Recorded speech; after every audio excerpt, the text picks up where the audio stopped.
Como ter autocontrole? Eu acho que eu já recebi essa pergunta inúmeras vezes, até porque tem horas que a gente bota um fogo no parquinho, né, que sai de perto e a gente só vai perceber o estrago que a gente fez depois. Então, vamos tentar refletir como é que podemos ter mais autocontrole nas nossas vidas.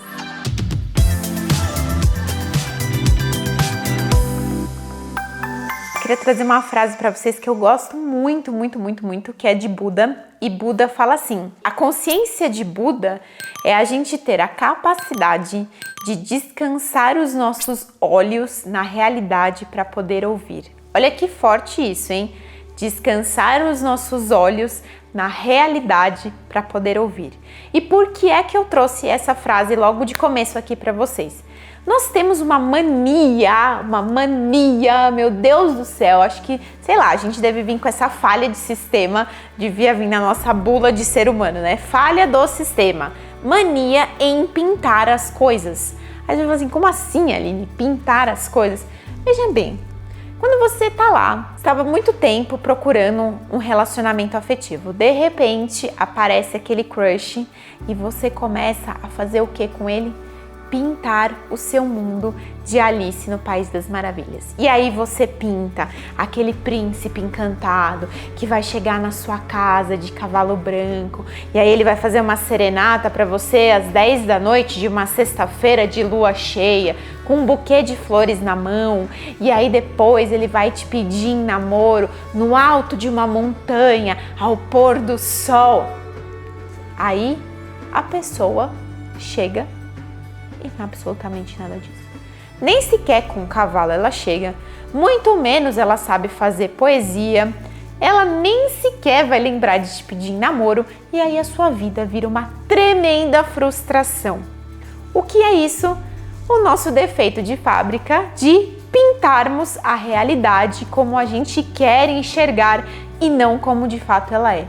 No budismo, quando a gente vai estudar sobre autocontrole, a gente basicamente estuda só e somente essa nossa capacidade de colocar as nossas memórias e as nossas emoções em frente à realidade e distorcer aquilo que está acontecendo. Esses dias eu estava assistindo uma palestra de um monge e ele falou assim: pega um espelho e deixa esse espelho todo curvado. E se olha nesse espelho, você vai se ver todo distorcido, né? Só que talvez, se você se vê muito tempo nesse espelho ondulado e distorcido, vai chegar um momento que você vai acreditar que aquilo é a sua realidade. E se alguém pegar o espelho retinho, né, super plano, e você se olhar, você vai achar que aquilo é uma doideira, porque por muito tempo você ficou olhando a realidade distorcida. A falta de autocontrole, basicamente, pode ser a expressão dessa metáfora. Quando a gente passa muito tempo a olhar a realidade distorcida, a gente começa a acreditar que ela é a realidade e a gente tem dificuldade de perceber as coisas como de fato elas são, nuas e cruas, sem as nossas projeções emocionais. Aqui é o momento em que temos que fazer nascer uma parte nossa que eu amo, e eu falo para todo mundo que faz qualquer tipo de jornada, de viagem, de vivência comigo. Precisa nascer o observador na sua vida. Nós não somos, primeiro que vocês sabem, né? Aqui nessa nave é quase impossível a gente não falar de assuntos místicos, galácticos e bruxísticos. Então, se você que está aqui me vendo pela primeira vez ainda acha que você é só eu te conto que não, meu amor da minha vida, viajante dessa nave. Você é muitos. E ser muitos é o que de fato vai conferir a sua capacidade em conseguir se aproximar cada vez mais da realidade como ela é. Quando eu digo isso, eu vou usar para vocês uma frase de Jung, que ele fala assim: não conseguimos resolver um problema com a mesma consciência daquele que a criou. Mais uma vez. Não conseguimos resolver um problema com a mesma consciência daquele que a criou. Ou seja, se o seu amado e querido e estimável amigo ego criou uma treta, criou um caosão na tua vida, não é com o seu ego que você vai conseguir resolver aquele problema. Porque foi ele que criou o problema. A gente precisa de uma outra consciência para conseguir minimamente encontrar possibilidades para resolver a treta que o nosso ego criou. Quem vai tentar resolver essa treta é quando nasce o observador. O observador de você mesmo é uma parte sua que vai nascer, e eu falo que ele é como se fosse... Como chamava? Aquele fantasminha ou camarada, né? Ai, caramba, esqueci o nome dele. Gente, como chama o fantasminha camarada? Como chama, Fer? Como chama aquele fantasminha camarada? Gasparzinho! Ai, meu Deus! Olha só, imagina um Gasparzinho. Um Gasparzinho é o fantasminha camarada, que é o seu observador, que ele sim vê a realidade tal como ele é. Então, tem você enquanto ego, que está munido das suas emoções, dos seus sentimentos, das suas memórias de passado, e tem o fantasminha camarada, que está falando assim: vamos observar essa situação, vamos olhar os fatos de fato como eles são e a realidade de fato como elas são. Quem nunca, gente, passou por uma situação, sei lá, eu vou pegar um caso talvez aqui bem típico. Você teve um relacionamento em que você foi traída num bar, você estava no bar, você foi encontrar as suas amigas e quando você chegou no bar, a pessoa com quem você se relacionava estava lá com uma outra pessoa. Isso virou um trauma dentro de você, né? Se tornou uma memória dolorida, uma emoção que te trouxe muito sofrimento. Aí, você, depois de um tempo, vai conhecer uma pessoa. E aí você está com as suas amigas num bar e você marcou um encontro com essa pessoa nesse bar. Só que quando você chega lá, essa pessoa está conversando com uma outra mulher. O que na sua cabeça você vai acessar? A traição. Caramba, mas de novo eu aqui? E aí, de repente, o seu fantasminha camarada, se ele já nasceu, ele fala assim: por que você não vai primeiro checar a informação? Vai ver se realmente é essa realidade. E aí, quando você chega para conversar com essa pessoa, aquela mulher que estava lá era a irmã do carinha que você ia sair. O que aconteceu aqui? Uma distorção da realidade baseado nas suas memórias e nas suas emoções de traumas e sofrimento de algum momento. Por isso que o observador precisa existir, porque nesse momento, se o observador não existe, é quando você não tem autocontrole, põe fogo no parquinho e aí, meu amigo, a treta é generalizada. Porque você não conseguiu separar o seu ego e a sua emoção de passado e a sua memória dolorida de passado.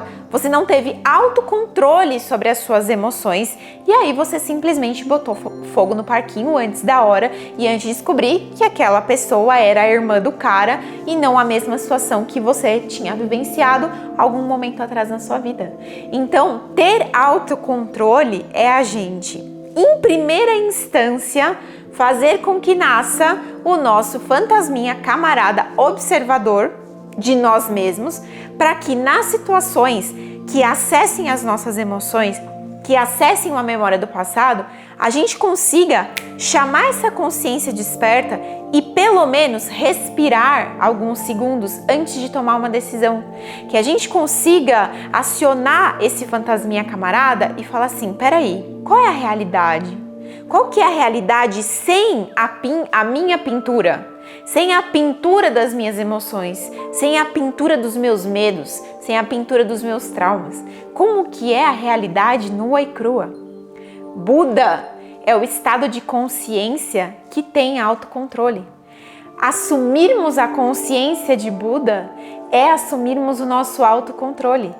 E autocontrole também vem de um lugar muito, que eu sinto é um tendãozinho de Aquiles para muitas pessoas, que é a gente se livrar ou a gente conseguir lidar, né? Talvez não seja livrar a palavra, mas lidar com os nossos prazeres rápidos e momentâneos.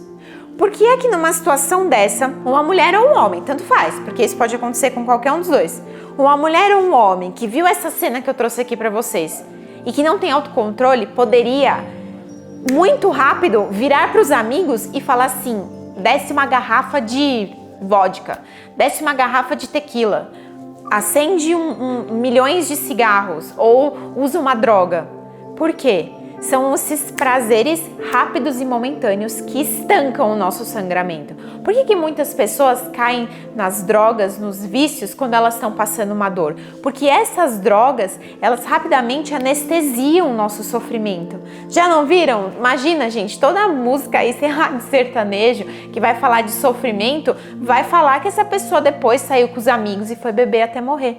Então, a gente ter consciência, orar e vigiar o tempo inteiro, é a gente não buscar estancar essa emoção, essa memória, esse trauma que veio à tona rápido, com coisas que são prazeres momentâneos e que eles não têm consciência e autocontrole. É fácil? Olha, se fosse fácil, metade do mundo não estaria fazendo essa pergunta, né? Muitas pessoas já estariam em relações mais conscientes. E aqui eu acho que também tem uma coisa que vale a gente refletir. Isso é uma coisa que a gente traz tanto do budismo, mas uma das bases da comunicação não violenta é exatamente a gente conseguir ouvir o outro, porque a gente não ouve o outro. A verdade é essa.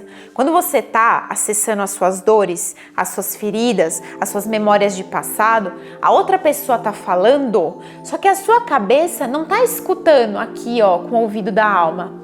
A outra pessoa está falando e você aqui já está estruturando o que é que você vai responder, que forma que você vai atacar aquela pessoa, qual que é a situação do passado que você vai resgatar para jogar aquilo na cara da pessoa. Gente, isso é o que mais faz as pessoas brigarem, sejam relações de amizade, de família ou relacionamentos afetivos.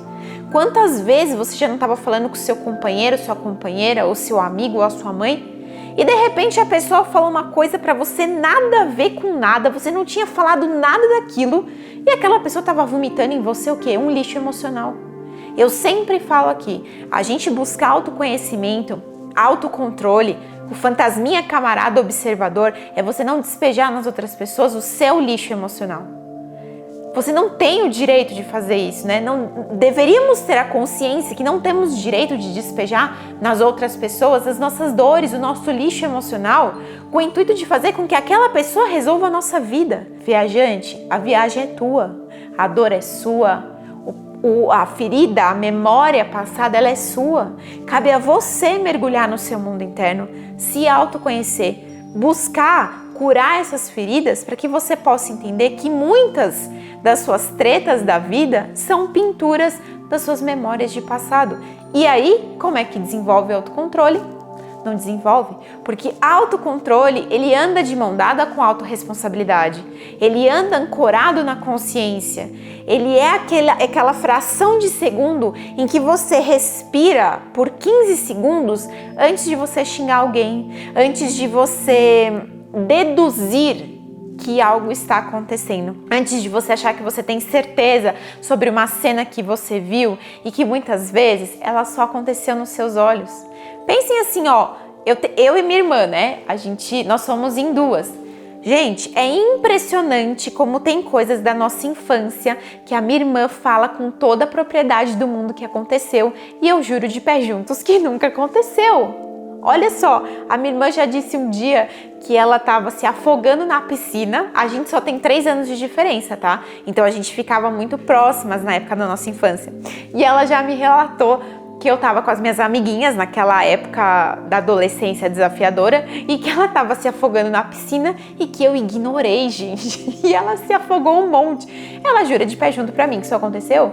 E eu tenho certeza absoluta que isso nunca aconteceu. Eu falei, Tamires, eu jamais farei isso com você. E ela fala, você fez. O que é isso? É os olhos de cada um. E a forma como aquele trauma, aquela situação, aquele acontecimento ficou cravado na vida de cada um. Ela tem essa visão, eu tenho outra visão. Qual que é certa, qual que é errada? Talvez a gente nunca vai ficar sabendo, né? Porque não tem como a gente voltar lá. Mas esses foram os olhos da realidade dela. Os meus talvez foram outros. E aí, o que a gente faz a partir disso? A gente tem que saber que isso são memórias e que são emoções. E, por exemplo, se um dia a gente estiver numa piscina de novo e ela estiver se afogando, que antes dela achar que eu não quero ajudar ela, ela vai ver, será que eu tô me afogando também? Ou será que eu tô ajudando uma outra pessoa que tá se afogando e que eu não vi que ela tava se afogando? E ela vai ter que criar essa separação. Isso é o que todos nós deveríamos tentar fazer em situações que despertam as nossas dores. Aline, como eu sei que desperta a minha dor? Você sabe, quando der o desconforto na barriga, quando der aquela palpitação no coração, quando você tem a suadeira, quando vem aquele nó na garganta, tudo isso é uma situação que você olhou, que você viu, que acessou uma memória sua, um trauma seu, uma ferida sua e que você, se você quiser de verdade o seu crescimento e a sua evolução, você precisa respirar e se perguntar: o que é real disso que eu tô vendo? E se eu tenho dúvidas, que eu tenha coragem de ir até a pessoa e perguntar: o que é que está acontecendo? Antes de você colocar o fogo no parquinho. Então, queridos, ter autocontrole é vocês deixarem nascer o fantasminha camarada de vocês para observar todas as situações com esses olhos de fora, que não são os olhos da sua pintura, e você sempre se relembrar disso. Eu pinto a todo momento a realidade com as minhas emoções e com as minhas memórias. Então, o máximo que a gente conseguir sair do espelho distorcido e ir para o espelho plano, mais autocontrole a gente consegue desenvolver para que a gente se aproxime cada vez mais da realidade assim como ela é, para que a gente minimamente tenha autocontrole para nossa saúde mental. Aí se a outra pessoa estiver mentindo, confia. O universo não deixa ninguém na mão. O universo, ele é justo com as coisas como elas são. Ele não é justo porque ele defende a Mariazinha e ele briga com a Bruninha. Ele defende a justiça perante a lei universal. Então confia que o universo sabe o que ele faz. E se você está buscando as suas atitudes com autocontrole, com consciência, com presença, a vida então aparece para você com muito mais harmonia, com muito mais fluidez e trazendo as situações que estejam ressoando com aquilo que você consegue enxergar. Então, bom fantasminha camarada para vocês, que é o Gasparzinho, que vocês possam deixar nascer cada um de vocês esse Gasparzinho e comecem a perceber. Quem não tem ainda esse observador, percebe na sua vida como é você começar a observar as coisas antes de agir. Isso é a consciência de Buda, a gente observar antes de agir, a gente refletir com o coração antes de agir somente com a nossa mente que pintou uma realidade que muitas vezes é distorcida. Então eu desejo que vocês façam uma grande experiência com esse observador que nasce dentro de vocês e percebam como as coisas vão mudar e depois vem aqui me contar.